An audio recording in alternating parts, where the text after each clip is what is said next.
Hello students, welcome back to my channel. आज इस वाले वीडियो में मैं आपको पीई रेशो होता क्या है और इसका इस्तेमाल कब और कैसे करना है वो सिखाने वाला हूँ।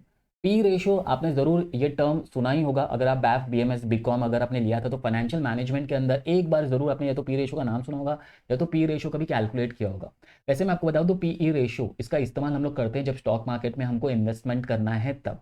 मैं आपको पूरा प्रोसेस समझाता हूँ। जैसे फॉर एग्जांपल आपने डिसाइड किया कि आप किसी कंपनी में इन्वेस्ट करना चाहते हो तो उसका प्रोसेस क्या होता है। सबसे पहले आपको क्या डिसाइड करना चाहिए, सेक्टर। ये सबसे ज़्यादा इंपॉर्टेंट है। पहले डिसाइड करो आप कौन से सेक्टर में पैसा लगाना चाहते हो। इसके पीछे रीज़न है क्यों। डायरेक्टली ब्लाइंडली जाके किसी भी कंपनी को चुन नहीं सकते हम लोग। जैसे फॉर एग्जाम्पल पहला सबसे इंपॉर्टेंट सेक्टर होता है स्टॉक मार्केट के अंदर, वो है बैंक्स का। ठीक है। दूसरा जो सेक्टर है वो है आईटी का। तीसरा सेक्टर है फार्मा। एंड चौथा जो सेक्टर है ना वो है एफएमसीजी का। FMCG stands for fast moving consumer goods. और भी कई सारे सेक्टर है बट ये जो 4 सेक्टर है ना ये मेन सेक्टर्स है। ठीक है। अच्छा, एक बार मैंने आपको बता दिया कि ये सारे सेक्टर्स है। अब इसमें से ना आपने ये वाला सेक्टर चुना, बैंक्स का। ठीक है। अब बैंक्स आपने चुन लिया है तो अभी आपके पास बहुत सारे ऑप्शन है। जैसे फॉर एग्जांपल एचडीएफसी बैंक है, आपके पास कोटक का बैंक है, आपके पास एसबीआई है, आपके पास आईसीआईसीआई का ऑप्शन है। अच्छा, क्या इन सारों को हम लोग कंपेयर कर सकते हैं? हाँ, इन सबको हम लोग इसलिए कंपेयर कर सकते हैं बिकॉज ये सब कुछ एक ही सेक्टर के अंदर से निकले हुए हैं ना। ये सारे के सारे क्या है, बैंक्स है। इनका बिजनेस क्या है, सिमिलर बिजनेस है। तो इसका मतलब मैं एचडीएफसी को कंपेयर कर सकता हूँ कोटक के साथ, मैं एचडीएफसी को कंपेयर कर सकता हूँ एसबीआई के साथ। अब जैसे आईटी कंपनी है, आईटी कंपनी के एग्जांपल्स है टीसीएस। टीसीएस अगर आप एचडीएफसी बैंक को कंपेयर कर रहे हो टीसीएस से तो नहीं चलेगा। ठीक है। क्यों? बिकॉज एचडीएफसी का बिजनेस अलग है, टीसीएस इसका बिजनेस अलग है। कंपेयर करने के लिए पहले आपने स्टॉक जब चुना है ना तो पहले सेक्टर चुनो। सेक्टर के अंदर से दो ऐसी कंपनियां चुनो जो सिमिलर बिजनेस करते हैं। जैसे एचडीएफसी बैंक और कोटक बैंक दोनों सिमिलर बिजनेस करते हैं तो इनको कंपेयर किया जा सकता है। ठीक है। तो सबसे पहले हमने सेक्टर चुन लिया। सेक्टर के अंदर से आपने जब एक सेक्टर चुना तो सेक्टर के अंदर से आपने बहुत सारे स्टॉक्स थे, उसमें से दो स्टॉक चुन लेते हैं हम लोग। जैसे फॉर एग्जाम्पल हम लोग कंपेयर करते हैं एचडीएफसी बैंक एंड साथ साथ में हम लोग कंपेयर करते हैं एसबीआई। ठीक है। सपोज एग्जाम्पल के लिए इसका मार्केट प्राइस है 1500 एंड इसका मार्केट प्राइस आपको पता चल गया 500। अब मुझे बताओ कौन सा सस्ता है कौन सा महंगा है। ये मत सोचना कि एचडीएफसी बैंक का शेयर प्राइस 1500 है इसलिए ये महंगा है एंड क्योंकि एसबीआई का 500 है इसलिए ये सस्ता है। नहीं, ये लॉजिक एक नॉर्मल इंसान, लेमैन, जिसको ज़रा सा भी नॉलेज नहीं है स्टॉक मार्केट के बारे में, वो ऐसा सोच सकता है। बट तुम लोग ऐसा नहीं सोच सकते हो बिकॉज हम लोग को यहीं पे इस्तेमाल करना है किस चीज़ का, पीई रेशियो का। ठीक है। पी रेशियो निकालने से पहले ना मैं यहाँ पर आपको ईपीएस भी बता देता हूँ। ईपीएस क्या होता है, अर्निंग पर शेयर। कि अगर आपने एचडीएफसी का एक शेयर खरीदा तो एक शेयर के बदले में वो बैंक कितना कमाती है।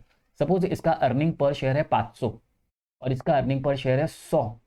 तो पी रेशो, वैसे मैं आपको बता दूं पी रेशो का फॉर्मूला क्या होता है। पी रेशो का फॉर्मूला होता है जब हम लोग एमपीएस को ईपीएस से क्या कर देते हैं, डिवाइड कर देते हैं। इधर भी एमपीएस को ईपीएस से डिवाइड कर देंगे। देखो इसका आंसर आ रहा है 3, इसका आंसर आ रहा है 5। ठीक है। इसका पी रेशियो है 3 टाइम्स और इसका पी रेशियो है 5 टाइम्स। इसका मतलब पता क्या हुआ कि अगर आप एचडीएफसी का एक शेयर खरीदते हो इसका मतलब इसके अर्निंग से इसका जो शेयर प्राइस है ना वो कितना गुना ज्यादा है, 3 गुना।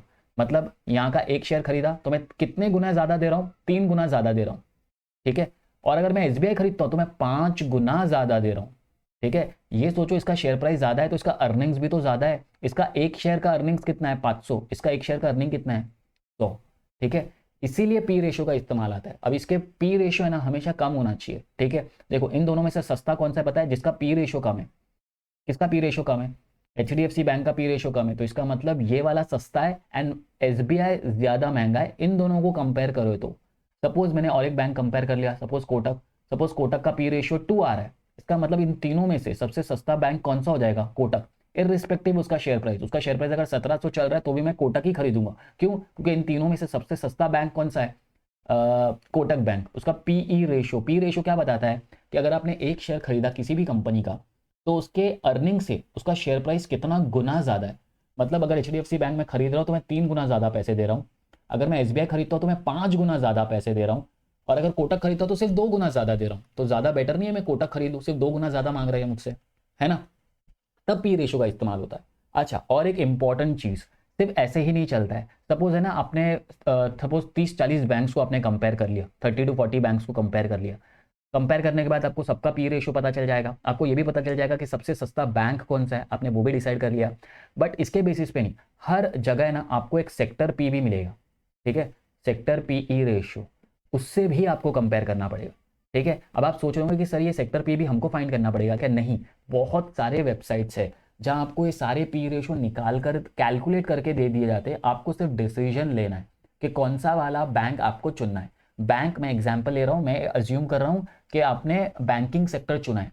सपोज अगर आप आईटी सेक्टर चुनते तो मैं आईटी सेक्टर के कंपनीज को कंपेयर करता। अगर आप फार्मा कंपनी चुनते तो मैं फार्मा कंपनीज को कंपेयर करता। अगर आप एफएमसीजी कंपनीज को चुनते तो मैं एफएमसीजी कंपनीज को कंपेयर करता, ठीक है। अगर आप चाहते हो कि ना मैं सारे बैंक्स का लिस्ट या आईटी कंपनियों का लिस्ट, कितनी फार्मा कंपनीज है उनका लिस्ट और एफएमसीजी कंपनियों के लिस्ट आपको दे दूं, तो आप कमेंट करके मुझे ज़रूर बताइएगा, तो मैं एक नया वीडियो बना दूंगा जिसमें मैं आपको सारे बैंक्स, आईटी, फार्मा, एफएमसीजी, इन सारी कंपनीज का एक लिस्ट बना के दे दूंगा। एंड और भी कुछ एक्स्ट्रा वीडियोस अगर आप चाहते हो इससे रिलेटेड तो आप मुझे कमेंट करके बताइएगा, ताकि मैं इस टॉपिक के ऊपर और ज़्यादा वीडियोस बनाऊँ। तो चलिए फिर इस वीडियो में इतना ही। अगर आपको ये वीडियो पसंद आया तो आपको पता है क्या करना है, लाइक करो, सब्सक्राइब करो, शेयर करो,